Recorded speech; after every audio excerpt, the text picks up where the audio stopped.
మహేష్ ఇప్పటివరకు నటించిన సినిమాలలో తనకు హిట్ ఇచ్చాడన్న ఉద్దేశంతో ఆ దర్శకుడిని రిపీట్ చేస్తూ నటించిన సినిమాలన్నీ ఘోరమైన పరాజయాలుగా మారాయి.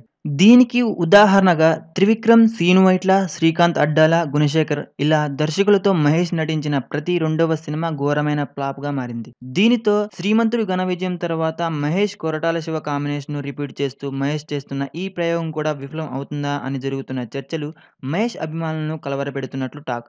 దీనికి తోడు మహేష్ ఇప్పటివరకు నటించిన సినిమాలలో బాలీవుడ్ హీరోయిన్‌ను టాలీవుడ్‌కు పరిచయం చేస్తూ చేసిన సినిమాలన్నీ ఫెయిల్ అయ్యాయన్న సెంటిమెంట్ కూడా ప్రచారంలో ఉంది.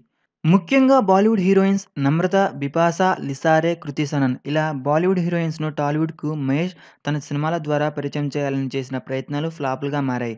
అయితే ఈ విషయాన్ని కూడా లెక్క చేయకుండా మహేష్ బాలీవుడ్ బ్యూటీ కైరా అద్వానీని కొరటాల శివ డైరెక్షన్‌లో నటిస్తున్న సినిమాతో పరిచయం చేయడంతో ఈ సెంటిమెంట్ మళ్ళీ రిపీట్ అవుతుందన్న భయాలను వ్యక్తపరుస్తున్నారు. ఏమైనా మహేష్, కొరటాల మూవీకి విడుదల కాకుండానే సెంటిమెంట్‌ల భయం పీడిస్తుంది. మరింత తాజా సమాచారం కోసం సబ్స్క్రైబ్ చేయండి 360 మీడియా.